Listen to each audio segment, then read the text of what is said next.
దేవుని పరిశుద్ధ నామమునకు మహిమ కలుగును గాక. మరి శుక్రవారము ఆరాధనకు కూడి వచ్చినటువంటి దేవుని సేవకులు రాజ్బాబయ్య గారికి, అదేవిధంగా ప్రభుదాస్ అయ్య గారికి, మరి కమిటీ పెద్దలకి, సహోదరులందరికీ కూడా ప్రత్యేక వందనములు తెలియజేస్తున్నాను. కమిటీ వారికి ప్రత్యేక వందనములు. వారి కమిటీలో నేను 3వసారి అనుకుంటున్నాను మాట్లాడటానికి. దేవుడు మహాకృపను బట్టి దేవుని మాటలు పంచుకోవడానికి అవకాశం ఇచ్చినటువంటి పెద్దలకి, కమిటీ వారికి ప్రత్యేక వందనములు తెలియజేస్తున్నాను. అందరూ బాగున్నారండి? బాగున్నామండి. మరి మొదటిగా గడిచిన ఆదివారం మరి స్నేహితుల దినోత్సవం. మరి మీరందరూ కూడా స్నేహితులతో చాలా గొప్పగా మరి గడిపి ఉన్నారని నేను నమ్ముచున్నాను. మరి ఈ వారము పాటలు కూడా చక్కగా స్నేహితులకు సంబంధించినటువంటి చక్కని పాటలు మరి కోయిలేరు గారు చక్కగా వేసి ఉన్నారు. మీరు కూడా చాలా చక్కగా పాడి ఉన్నారు. సహోదరులు మరి చక్కగా రోమన్న కానీ, మరి సహోదరి స్టీవెన్ గారు కానీ చక్కగా ఆ బృందానికి కూడా, మరి సునీల్ గారికి కూడా మంచి మరి వాయిస్ పెట్టినందుకు వారు కూడా ప్రత్యేక వందనములు తెలియజేస్తున్నాను. మొదటిగా ఒకసారి చదువుకుందామా? యోహాను సువార్త 15వ అధ్యాయం 12వ వచనం 13వ వచనం.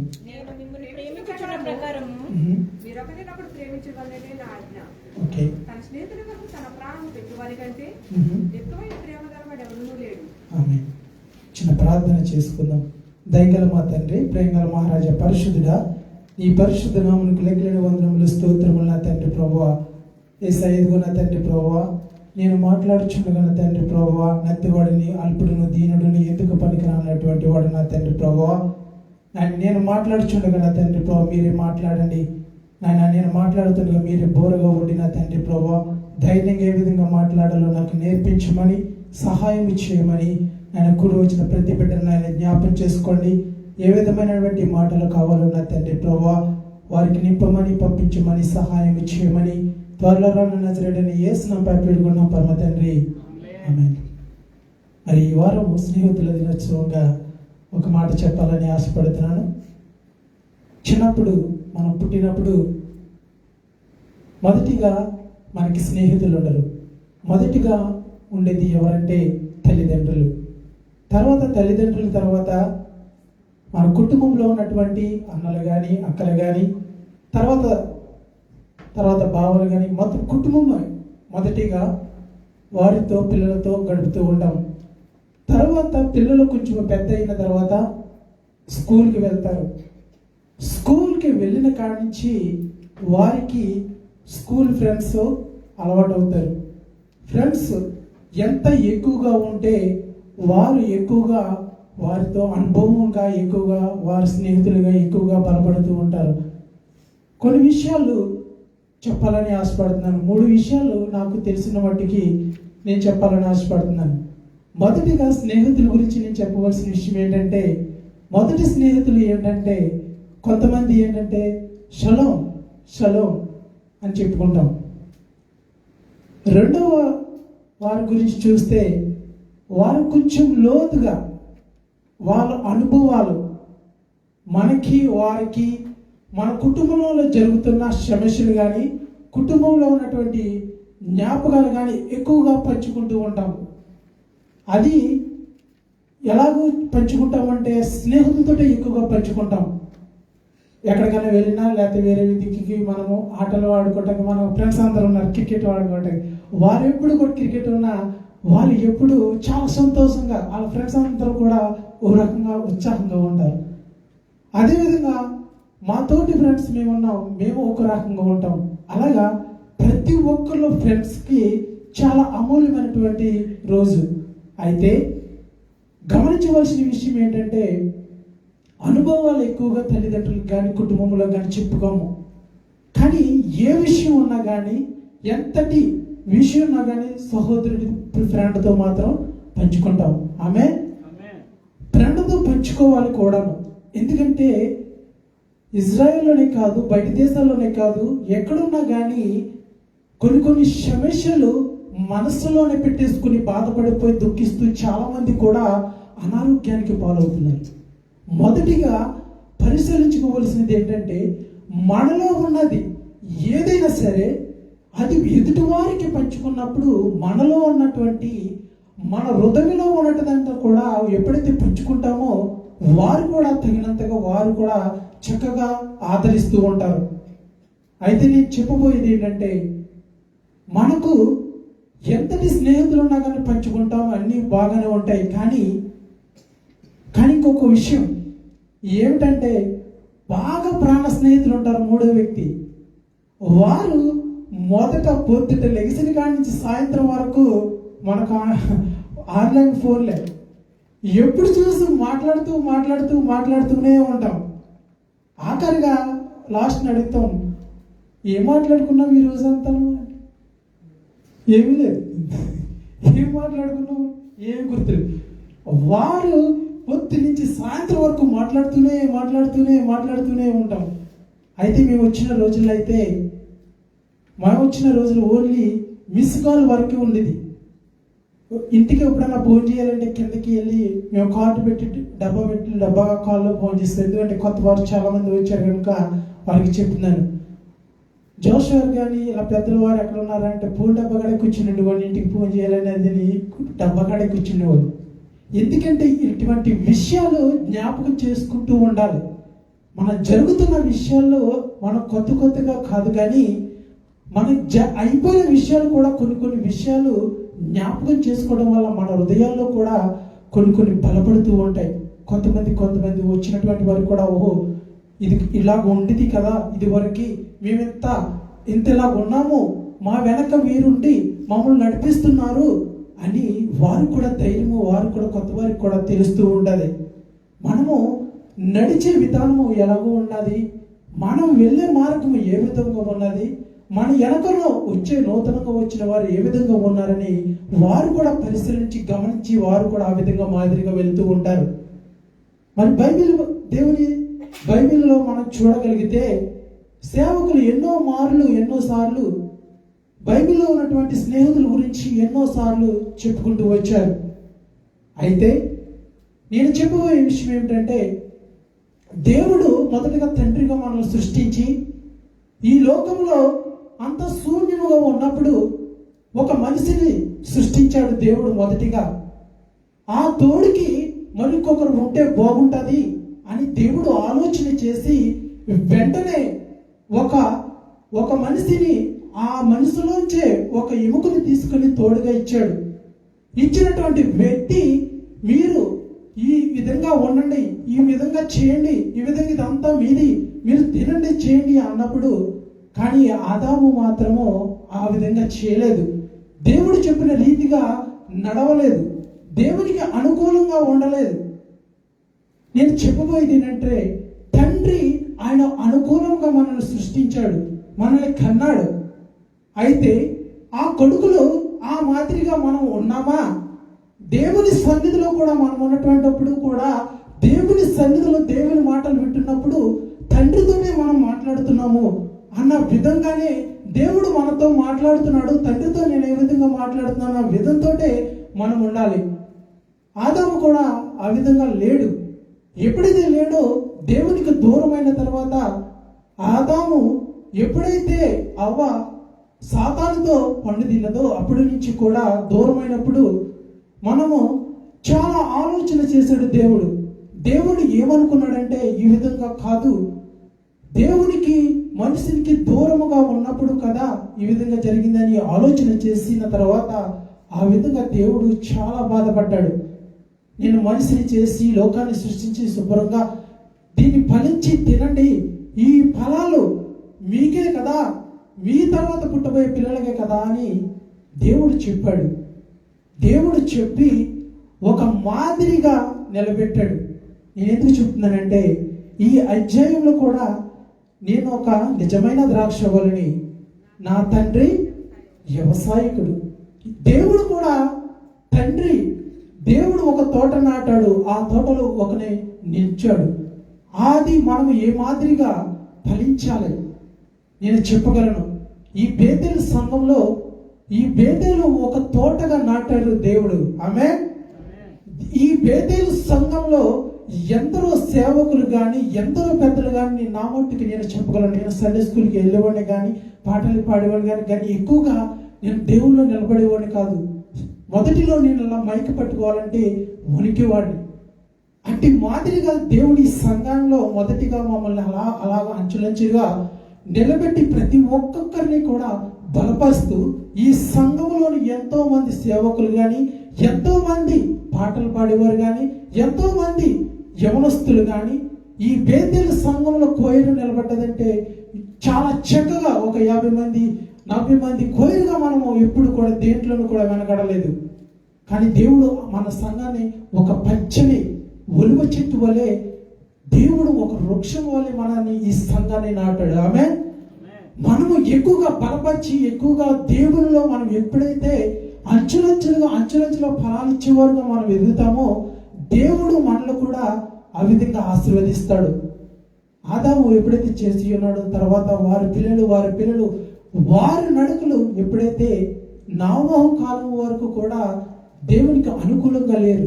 నోవహుతో చెప్పాడు, తర్వాత నువ్వు నీ ఓడను కట్టి జనాలందరూ కేకేమన్నప్పుడు కూడా ఎవరు కూడా 120 సంవత్సరములకు ఆయన ఓడ కట్టి రమ్మని పిలిచినప్పుడు కూడా ఎవరు కూడా ఆయన మాటకి ఎదురు చెప్పేవారే కానీ ఎందుకు పిచ్చివాళ్ళ మాట్లాడుతూ ఉన్నారన్నారు. నోవహు కాలం తర్వాత కూడా అబ్రహాము కాలంలో కూడా దేవుడు ఏ విధంగా ఉన్నాడంటే నేను ఎన్ని చూపించట్లేదు, ఎందుకంటే మనకి ఇప్పుడు సమయం లేదు, మరి సేవకులు కూడా బయటికి వెళ్ళవలసి ఉన్నది కనుక నేను ఎందుకు చెప్తున్నానంటే మనిషిని దేవుడు ఒక ఫ్రెండ్ లాగా చూసుకున్నాడు.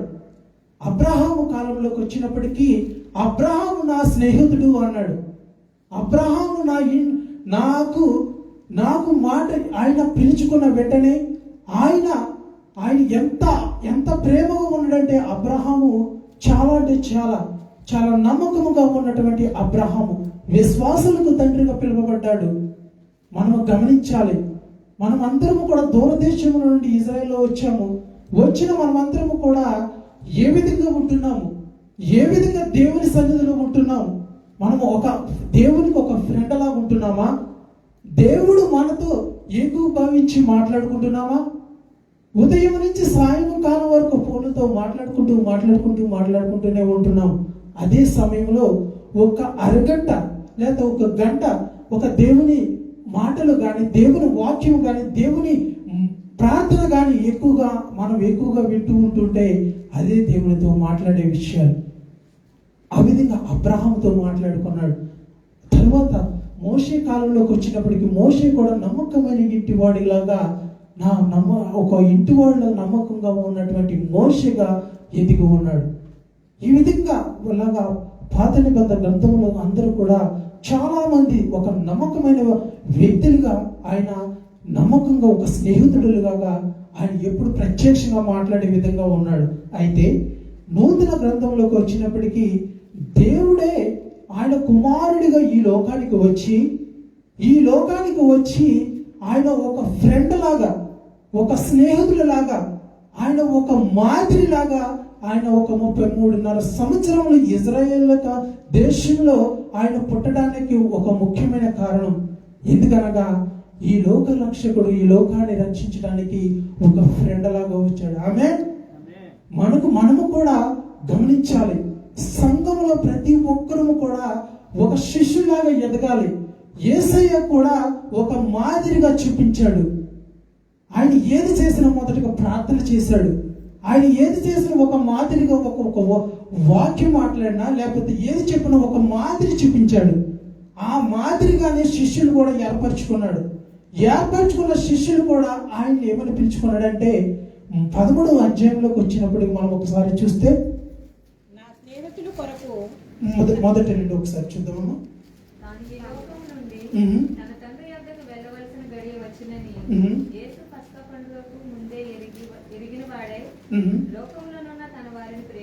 ప్రేమించి వారు భోజనం చేయుచుండగా అప్పగింపవలెనని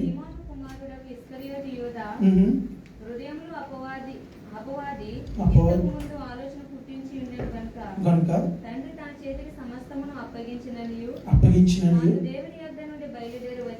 బయలుదేరి వచ్చిననియు దేవుని దేవుని యొద్దకు వెళ్ళవలసి ఉన్నదని యేసు ఎరిగి భోజన పంక్తిలో నుండి లేచి తన పై వస్త్రము అవతల పెట్టివేసి ఒక తువాలు తీసుకొని నడుమునకు కట్టుకుని అంతటా పళ్ళెంలో నీళ్లు పోసి శిష్యుల పాదముల కడుపుటకును తాను కట్టుకొని ఉన్న తువాలుతో తుడుచుటకును మొదలు. చూడండి, యేసయ్య ఆయన ఒక దేవుని కుమారుడు ఈ లోకానికి వచ్చిన తర్వాత ఆయన శిష్యులు ఏర్పరచుకున్నటువంటి ఆయన శిష్యులతో పాటు ఆయన ఇంకా ఈ 13వ అధ్యాయం నుంచి 17వ అధ్యాయం వరకు లోపల ఆయన అప్పగించబడిపోతున్నాడు.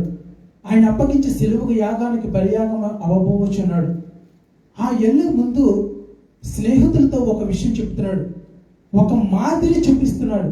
ఒక సేవకులు ఏ విధంగా ఉండాలి, లేదా ఒక యజమాని ఏ విధంగా ఉండాలి, ఆ యజమానికి ఆ దగ్గర పనిచేస్తున్నటువంటి శిష్యులు ఏ మాదిరిగా ఉండాలి అని ఒక మాదిరి చూపిస్తున్నాడు. ఏంటంటే యేసయ్య ఆయన భోజనాన్ని కూర్చున్న తర్వాత ఆ మెడగదిలో ఆయన ఒక పలెము తీసుకుని ఒక వస్త్రము తీసుకుని శిష్యులందరికీ కూడా కాలు కడిగినట్టు మనము చూడగలుగుతున్నాం. మనకి కూడా చూడండి ఎంత తగ్గిపో గుణమో చూడండి. ఆయనతో ఉన్నటువంటి శిష్యులు ఆయన ఎంత ప్రేమగా చూస్తున్నాడో చూడండి. అయితే ప్రభువా పేతురు అంటాడు కదా, కిందకి చదివితే, నువ్వు మా కాలు కడుపు, నువ్వు దేవుని వాడిని అన్నప్పుడు అందుకు యేసు కడగని ఎలా. చూడండి, ఆయన చేయవలసినది ఏంటంటే, మీరు కూడా నేను చేస్తున్నాను, మనము కూడా ఒక ప్రార్థన చేస్తున్నాం. ఒక ప్రార్థన చేస్తూ ఇలా వాక్యాన్ని చదువుతూ వెనకాల వచ్చినటువంటి నూతన వారు కూడా ఆ మాదిరిగా నిలబడాలి. అదే మాదిరి ఇక్కడ చూపిస్తున్నారు యేసయ్య. ఆయన ఈ లోకం నుంచి తండ్రి దగ్గరికి వెళ్ళే సమయం దగ్గర పడ్డది. అయితే ఈ సమయం లోపల మీరు కూడా నేను ఏ మాదిరి చూపిస్తున్నానో ఆ మాదిరిగా మీరు కూడా ఉండాలని ఒక మాదిరిగా ఆయన శిష్యులకి చూపిస్తున్నాడు. అయితే ఆ శిష్యుడు కూడా ఏమని అంటున్నాడంటే, మీరు నాకు స్నేహితులు వంటి వారని ఇక్కడ ఒక మాదిరి ఆయన చూపిస్తున్నాడు. అదే విధంగా మనం పరిశీలన చేసుకుంటే 15వ అధ్యాయము 7వ వచనంలో చూస్తే, నాయందును మీరును నిలిచి ఉండిన వేళ. చూడండి, ఇక్కడ మనం ఏమి చేయాలంట, దేవునిలో మనం విశ్వాసం ఉంచి, దేవుడు ఏ విధంగా ఆయన ఒక రకమైనటువంటి విశ్వాసంతో మనం ఉన్నాడో, ఆయన ఏ విధంగా శిష్యులతో ఒక మాదిరిని చూపించాడో, అదే విధంగా మనం కూడా దేవునిలో విశ్వాసం ఉంచి ఆ విశ్వాసం మాదిరిగా మనం కూడా ఒక ప్రార్థన ఆయన దేవుని అడగాలి. దేవునితో మనం మాట్లాడుకుంటూ ఉండాలి. ఒక స్నేహితులతో ఏ విధంగా ఉంటామో, ఏ విధంగా మనం మాట్లాడుకుంటూ ఉంటామో, తండ్రి అయిన దేవునితో కూడా మనం అదే విధంగా మాట్లాడాలి. ఆ విధంగా అడగాలి. మనము ఎప్పుడైతే అడిగామో, తండ్రి నాకు ఇప్పుడు ఇది కావాలి అని తండ్రిని ఏ విధంగా అడుగుతామో, మనము కూడా దేవుణ్ణి ఆ మాదిరిగా అడగాలని అడిగినప్పుడు, ఎప్పుడైతే దేవునికి నీకు అనుసంబంధమైన కుదురుతుందో అది ప్రతిఫలం నీకు అనుగ్రహించబడుతుంది. ఆమె అదే విధంగా కిందకి చదవమా. చూసారా, ఇందువలన తండ్రి నన్ను ఎలాగో ప్రేమించును ప్రేమించి తిని నా ప్రేమ యందు నిలిచి ఉండి ఆజ్ఞలు కైకొని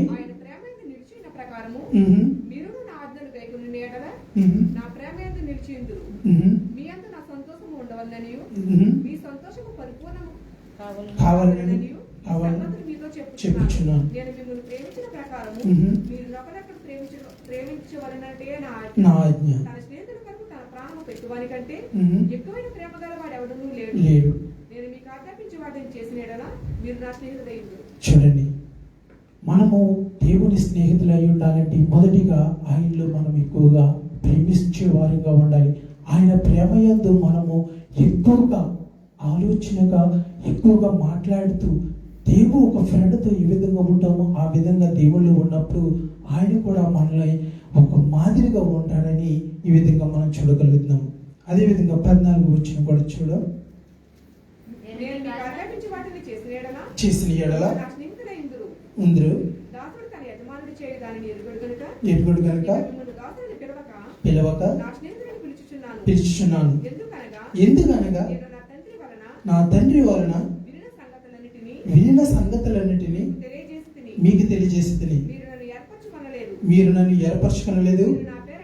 మీరు నా పేరట ఏమి అడుగుదరో అనుగ్రహించినట్లు మీరు వెళ్ళి ఫలించుటకును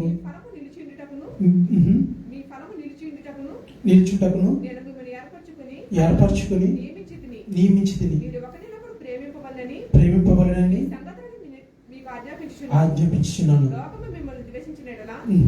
మీకంటే ముందుగా నన్ను ద్వేషించరని మీరు ఎరుగుదురు. చూడండి, లోకము మనల్ని ఎప్పుడు కూడా ఒక ప్రార్థన చేస్తున్నా కానీ, వాక్యముని చేత పట్టుకున్నా కానీ, వాక్యాన్ని మనం ఎక్కడ కూడా ప్రార్థనలో కానీ పాటల్లో కానీ మనము వాక్యాన్ని పట్టుకున్నామంటే లోకమంతా కూడా చాలా ఇబ్బంది పెడుతుంది, చాలా ద్వేషిస్తుంది.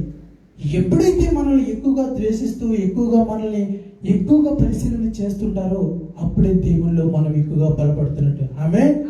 మనం ఎక్కువగా దేవుని లోకంలో మనం జయించాలి అంటే ఎక్కువగా శక్తి కలిగి మనము ప్రార్థన చేస్తూ ఉండాలి. ప్రార్థనే మనకు ఆయుధం, ప్రార్థనే మనకు బలము. అడుగుడి మీకు ఇవ్వబడును అని ఎప్పుడైతే ఉన్నదో మనం అడగాలి. దేవుని శక్తి నుండి మనం పొందాలి. ప్రార్థనలో ఎక్కువగా మనం ఎప్పుడైతే బలము పొందుకుంటామో అప్పుడే అన్ని కూడా అడిగేది మనం పొందుకుంటాము. హల్లెలూయా. మనం ఎక్కువ కూడా ప్రార్థన శక్తి కలిగే వారుగా ఉండాలి. మన బిడ్డలు ఎక్కువగా మన సంఘముల స్త్రీల సమాజంలో ఎక్కువ కూడా ప్రార్థనలు ఎక్కువ గడిపేవారు. పట్టుదలగా ప్రార్థనలు ఎక్కువగా చేసినప్పుడే మనకి ఎక్కువగా ఆశీర్వాదాలు మనం చూడగలుగుతాం. అదేవిధంగా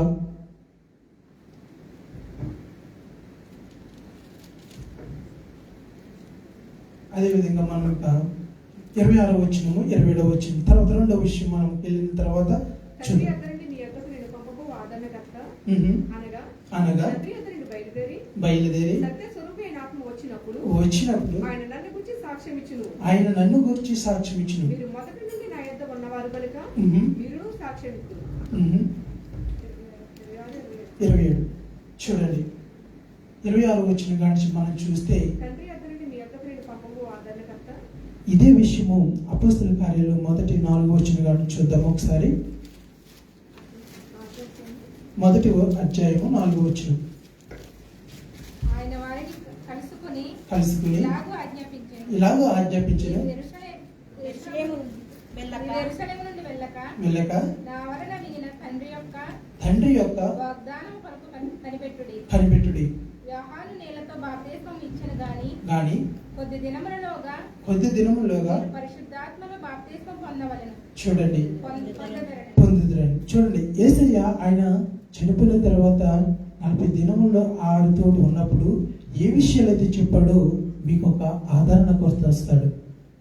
ఆ ఆదరణకర్త ఎటువంటి వాడంటే ఆయన సత్యస్వరూపి అయినటువంటి ఆదరణకర్తగా ఇక్కడ చూపిస్తున్నాడు యేసయ్య. ఆయన చనిపోక ముందే చెప్పి ఉన్నాడు, నేను ఈ లోకములో ఉండగా నేనుండగానే మీరు ఏ విధంగా ఉండాలి, ఏ విధంగా నేర్చుకోవాలి, నేను తండ్రి దగ్గర నేను ఏ విధంగా ఉన్నానో అదే మాదిరి కూడా ఇక్కడ మీరు తర్వాత కూడా యవనస్తులుగా ఉన్నటువంటి మీరు కూడా ఆ విధంగా ఉండాలి. తండ్రి ఎటువంటి ప్రార్థనాపరుడు, తండ్రి ఎటువంటి సేవకుడు, ఆ సేవకుడు ఏ విధంగా నడుస్తున్నాడు, సేవకుడు వెళ్ళే మాదిరి ఏంటి, ఆ మాదిరిలో నేను ఉన్నానా, సేవకుడు చేసే పనిలో నేను ఉన్నానా, నా తండ్రి ఏ విధంగా పనిలో నేను సహాయపడుతున్నానో తండ్రి ఒక మాదిరి చూపించి ఆయన కుమారుడిగా ఈ లోకానికి వచ్చాడు. ఆ కుమారుడు ఏమని చెప్తున్నాడంటే, మీ దగ్గర నేను కొంతకాలం మట్టిగా ఉంటాను, ఆ కొంతకాలంలో మీరు ఎలా ఉండాలంటే మీరు ఒక మాదిరిగా ఉండాలి. నేను వెళ్ళిన తర్వాత మీకు ఒక ఆదరణకర్త వస్తాడు. ఆయన ఎటువంటి స్నేహితుడంటే మళ్ళీ నేను రెండవసారి తిరిగి వచ్చే వరకు మీకు ఆయన స్నేహితుడిగా ఉంటాడు. హల్లెలూయా. ఆయన రెండోసారి వచ్చే వరకు కూడా మీకు ఆయన సహోదరుడుగా కాకుండా స్నేహితుడు, సహోదరుడు అన్ని తండ్రి ఆయన ఆదరణకర్తగా నడిపిస్తాడు. అని ఒక ధైర్యంగా చెప్తున్నాడు శిష్యులకి. ఆ శిష్యులకి ధైర్యంగా చెప్పి మీరు బలపడండి, మీరు బలపడాలి, వాక్యంలోనూ ప్రార్థనలోనూ అన్ని విషయంలో మీరు బలపడండి అని ఒక మాదిరిగా చూపిస్తున్నాడు. ఇక నేను కొద్ది కాలమే ఉంటాను, ఆ కొద్ది కాలంలో మీరు బలపడాలి, ఫలించే చెట్టు వలె, ఫలించే ఫలము వలె మీరు ఉండాలి. ఒకవేళ ఫలించకపోతే మీ ప్రయోజనం లేదు. దేవుడే చెప్తున్నాడు, దాన్ని మిమ్మల్ని తీసివేస్తాను అని దేవుడే చెప్తున్నాడు. కనుక మనం అన్ని విషయములలో, దేవుని విషయంలో మనము చాలా జాగ్రత్తగా ఉండాలి, చాలా భయపడాలి. దేవుడు అంటే అసవిషయము కాదు, చాలా అంటే చాలా ఆయన ఒక స్నేహితుడిగా, ఆదరణకర్తగా, మనకి సత్యరూపుడిగా ఉంటాడని మనం చూడగలుగుతున్నాం. అదే విషయము యోహాను సువార్త 16-13 వచనంలో కూడా చూడండి. 16 అధ్యాయం. అయితే ఆయన అనగా వచ్చినప్పుడు మిమ్మును నడిపించును, బోధింపక ఏటి వినును వాటిని బోధించి. చూడండి, జరగబోయే సంగతులన్నీ కూడా ఆయన మేము వెంట ఉంటాడు. మీరు ఏమి మాట్లాడాలి, ఏమి చేయాలి, ఏమిటని మీరు అప్పటికప్పుడు మీరు తొందరపడవద్దు. మీకు ఆయన ఒక ధైర్యముగా, మీకు ఆదరణకర్తగా మీకు ఉంటాడు. ఆయన సత్యస్వరూపి అయినటువంటి ఆయన ఒక స్నేహితుడిగా మీకు ఉంటాడు. మీకు సర్వశక్తిలో మీకు సత్యస్వరూపులకు మీకు నడిపిస్తాడని ఈ 16 అధ్యాయంలో కూడా ఒక మాదిరిగా ఒక చూడగలుగుతున్నాం. అదే విషయంలో మూడోదిగా మనం చూడగలిగితే, మొదటిగా మనం చూస్తే ఆదరణకర్తైనటువంటి ఆత్మతో మనం చూడగలిగి ఉన్నాం. రెండోదిగా సత్యస్వరూపి అయిన ఆత్మగా మనం చూడగలుగుతున్నాం. మూడోదిగా మనం చూస్తే మహాస్వరూపి అయిన ఆత్మ. చూద్దామా? 1 పేతురు 4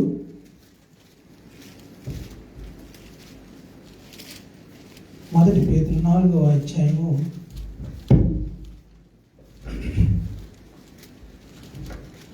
14వ వచనం. క్రీస్తు నామము నిమిత్తం మహిమ స్వరూపైన ఆత్మ అనగా దేవుని ఆత్మ మీ మీద నిలిచి ఉన్నాడు గనుక మీరు ధన్యులు. ఇంకా చదువు. మీలో ఎవరును నరహంతుడు గాని, దొంగగా గాని, దుర్మార్గుడుగా గాని తగదు. చూడండి, ఎవరైనాను క్రైస్తవుడైనందున అనుభవించిన ఎడల సిగ్గుపడక ఆ పేరును బట్టి ఆ దేవుణ్ణి మహిమపరచవలెను. చూడండి, మనము క్రైస్తవులమై అవ్వబడి ఉన్నామంటేనే మనకి చాలా అంటే చాలా నిందలు వస్తాయి, బాధలు వస్తాయి, కష్టాలు వస్తాయి. ప్రతి ఒక్కరు కూడా మనం వెళ్తున్నామంటే ప్రతి ఒక్కరు కూడా ఏదో ఒక మాటలు అంటూనే ఉంటారు. అన్నవారిని కూడా దేవుడు వారికి శిక్ష ఉంటుంది. కానీ ఏంటంటే మనము కూడా ధైర్యంగా ఉండాలి. మొదటి నుంచి కొన్ని విషయాలు చూడగలిగితే, మొదటి వచనము కానించి శ్రమపడును కనుక క్రీస్తు ఆయన ఎటువంటి శ్రమ పొందాడు, అట్టి శ్రమ కూడా మనము కూడా ధరించుకోవాలి, బాధపడాలి, కష్టపడాలి. దేవుడు ఎంతో కష్టపడ్డాడు, ఆయన ఎంతో హింసించాడు, ఎంతో ఆయన శిలువ యాగం అనే ఒక్క దెబ్బ కూడా మన మీద పడ్డదంటే మనం భరించలేము. అటువంటి శ్రమ, అటువంటి బాధ, అటువంటి కష్టం, అటువంటి ఈ పేతురు కూడా ఉండి దుడుకు పేతురు అన్ని విషయాల్లో ముందు దూకుడుగా ఉన్నటువంటి వ్యక్తే చాలా అంటే అనుకూలంగా మాట్లాడుతున్నాడు. చూడండి, జీవించి అనుసరించి నడుచుకొనక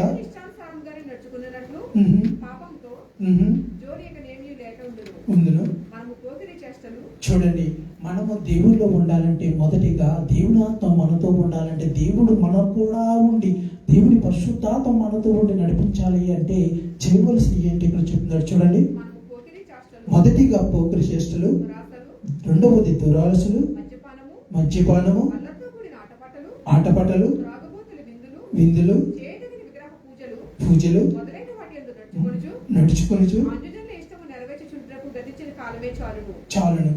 మనకి గడిచిన కాలం సరిపోతుంది, మనం చేసిన కాలం సరిపోతుంది, తిరిగిన కాలము సరిపోతుంది. అయితే ఇప్పుడున్న కాలము అంత్యకాల పరిస్థితుల్లో మనం ఉన్నాం. ఎటు చూసిన పరిస్థితులు చాలా ఆందోళనకరంగా ఉన్నాయి. ఒక రాజ్యానికి ఒక రాజ్యం మీదకి యుద్ధాలు ఏ విధంగా జరుగుతున్నాయో చూస్తున్నాం, కళ్ళారా చూస్తున్నాం. మనము మన తర్వాత పిల్లలు చూస్తారేమో అనుకున్నాం, కానీ మనమే చూస్తున్నాం. ప్రపంచమంతా కూడా నీటితో నిండిపోయి ఉంటుంది. వరదలు ఎప్పుడైనా చూసామా? ఇటువంటి వరదలు చూసామా? ఇటువంటి భూకంపాలు చూసామా? ఇటువంటి యుద్ధాలు చూసామా? ఏంటిది? ఇటువంటి కరోనా తర్వాత ఇటువంటి పరిస్థితులు, లోకము ఏమైపోతున్నదో ఒక్కసారి చూడండి. మనము ఏ విధంగా దేవుడు ఏదైతే చెప్పి ఉన్నాడో, ప్రవక్తలు ఏదైతే చెప్పి రాసి ఉన్నారో ప్రతిదీ కూడా నెరవేరబోతుంది. ఆమె మనము కడవారి దినాల్లో ఉన్నాం. ఈ దినాల్లో మనము దేవుని కోసం మనం ఎక్కువగా ప్రార్థనలు గడపాలి. మన కుటుంబం కోసం, మన పిల్లల కోసం ఎక్కువగా దేవుని నడిచే బిడ్డలుగా మనం ఎదగాలి. హల్లెలూయా. తర్వాత చదువుదామా? అపరిమితమైన ఈ దుర్వ్యాపారమునందు తమతో కూడా మీరు పరిగెత్తకపోయినందుకు వారు ఆశ్చర్యపడుచు మిమ్మల్ని దూషించుచున్నారు. సజీవులకు మృతులకును తీర్పు తీర్చుటకు ఉత్తరవాదులై ఉన్నారు. మానవరీత్యా తీర్పు పొందినట్లు ఆత్మ విషయంలో దేవుని బట్టి జీవించినట్లు ఉన్నది. కాగా మనం ఏ విధంగా ఉండాలంట? స్వస్థ బుద్ధి అంటే మనం ఎక్కువగా ప్రార్థన చేసే శక్తి గల బుద్ధి కలిగి మనం ఉండాలి. బలమైన శక్తి గల ప్రార్థన చేసే వారంగా మనం ఉండాలి.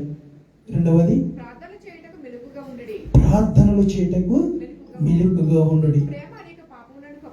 మనము ఎప్పుడైతే ఎదుటివారు మన మీద కోపంగా ఉండి ఎదుటివారుగా ఎవరైతే ఉన్నారో, మనం ఎప్పుడైతే ప్రేమగా మాట్లాడతామో వారి అంటే ఏ విధంగా ఉంటారు? మనకి ఒక ప్రేమగా మాట్లాడినప్పుడు వారు మనకి స్నేహితులుగా ఉంటారు. స్నేహితులుగా ఉన్నారంటే వారికి మనము ఎంత దగ్గర వారు అవుతామో ఒకసారి ఒక మాదిరి చెప్తున్నారు. చూడండి, ప్రేమ అనేక పాపములను కప్పును గనుక ఒకరి ఎడల ఒకడు ఉండుడి, సనుక్కోకుండా చేయడి.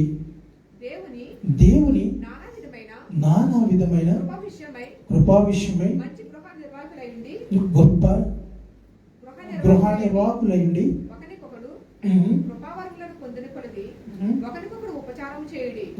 ఉపచారము చేయడి. ఒకరు బోధించిన ఎడల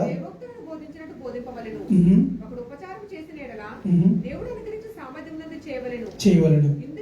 ఇందువలన అన్నిటిలోను యేసుక్రీస్తు ద్వారా చూడండి. ఆమేన్, ఆమేన్. చూడండి, దేవుని పరిశుద్ధాత్మ మన వెనకాల ఉండి నడిపిస్తుందంటే కృపావరములు, దేవుని ఆత్మవరములు. ఆయన మనకు ప్రతి ఒక్కరికి దేవుని సన్నిధిలో ఉన్న ప్రతి ఒక్కొక్క మనిషికి ప్రతి ఒక్కరికి ఒక్కొక్క తలంతు ఉంటుంది. ప్రతి ఒక్కరు దేవుడు ప్రతి ఒక్క బిడ్డను నిలబెట్టుకుంటాడు. అయితే ఆ నిలబెట్టుకునే పరిస్థితుల్లో ఉన్న మనము ఏ విధంగా నిలబడుతున్నాం? ఆ వరాన్ని మనం నిలబెట్టుకునే వారంగా ఉండాలి. ఆ వరాన్ని మనం ఎప్పుడైతే నిలబడతామో నీ వెనకాల ఆ ఆత్మ ఎప్పుడు కూడా నీకు సహోదరుడిగా లేకపోతే నీకు ప్రేమ అయ్యండి నిన్ను వెనకాల ఉండి నిన్ను నడిపిస్తాడు. నువ్వు నిలబడాలి. నువ్వు ఎప్పుడైతే నిలబడతావో నీకు ఆ వరములు వచ్చిన తర్వాత నువ్వు ఎలా ఉంటావు అంటే తెలుసా? నువ్వు ఒక సంతోషకరమైన ప్రతి ఒక్కరికి ఒక మాదిరిగా ఉంటావంట. నువ్వు ఆ వరములు పొందాలి. ఆ వరములు ఆ ఫలములు పొందినప్పుడే నిజ జీవితంలో ఒక మాదిరిగా ఉంటాం, ఒక మాదిరిగా జీవిస్తాం, ఒక మాదిరిగా దేవుళ్ళ అడుగుజాడలో నడుస్తాం. అవి లేని ఎడల మనం చేసిందంతా కూడా వ్యర్థమే, వృధా. కాబట్టి మనము దేవునికి ఆత్మకు మనము బలపరిచే వారంగా మనం ఉండాలి. మరి ఇంకనే చెప్పాలని ఆశపడ్డాను, కానీ నేను తర్వాత విషయాలు మరి దేవుడు ఆశీర్వదిస్తే తర్వాత నేను మాట్లాడతాను. ఒక పల్లవి చరణం పాడుకున్న తర్వాత నేను సేవకులకి సమయాన్ని అర్పిస్తాను.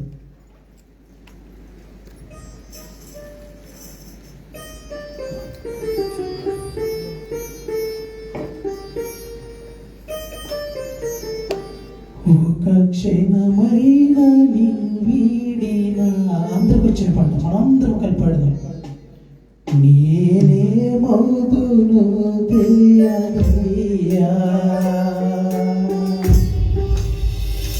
ఒక క్షణమైన నిన్ను వీడిన,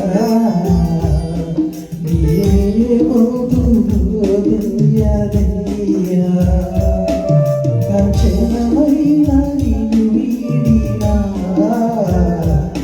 నేనేమవుతును తెలియదయ్యా, ప్రభు నీ తోడు నీడలో నా బ్రతుకుచున్నానయ్యా, నీ తోడు నీడలో నా బ్రతుకుచున్నానయ్యా, ఒక క్షణమైన నిన్ను వీడినా,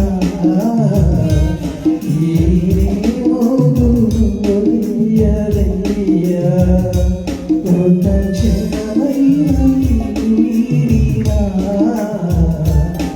నేనేమవుతును తెలియదయ్యా.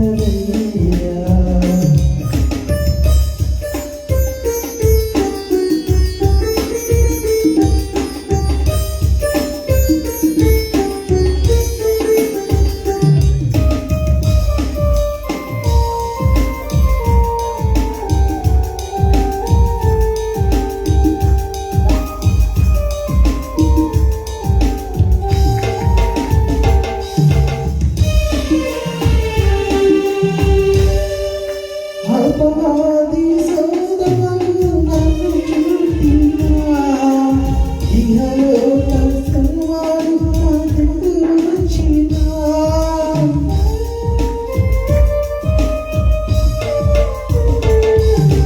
అపవాది సోదరులు నన్ను చుట్టినా, ఇహలోక సర్వాలు నాకెదురొచ్చినా, ఆశ్రయమైన నా బ్రతుకుచున్నానయ్యా, ఆశ్రయమైన నీడలో నా బ్రతుకుచున్నానయ్యా, ఒక క్షణమైన నీడినా, నేనేమవుతును తెలియదయ్యా, ఒక క్షణమైన నిన్ను వీడినా, నేనేమవుతును తెలియదయ్యా. ప్రార్థన చేస్తున్నాను. దయగల మా తండ్రి, ప్రేమగల మహారాజు, పరిశుద్ధుల నీ పరిశుద్ధ నామమునకు లెక్కలేని వందనములు. నా తండ్రి ప్రభా, నా నీ శుక్రవారం ఆరాధనలో తండ్రి ప్రభా, నేను నీ సన్నిధిలో కొన్ని మాటలు మాట్లాడి ఉన్నాను నా తండ్రి ప్రభా. నేను ఆదరణకర్త గల తండ్రి ప్రభా, నా వెనకాల ఉండి నా తండ్రి ప్రభా, నన్ను మీరు నడిపించారు నా తండ్రి ప్రభా. నాయన ఇదిగో నా తండ్రి, విన్న మాటలు నాయన హృదయం నాయన నింపుకోవడానికి సహాయం చేయండి. నీ వ్యర్థముగా నా తండ్రి ప్రభా పోకుండా నా తండ్రి ప్రభా, నా మాటలు బలపరిచినందుకు వందనాలు స్తోత్రాలు చెల్లించుకుంటూ త్వరలో నజరేయుడైన యేసు నామమున పెట్టుకుంటున్నాను.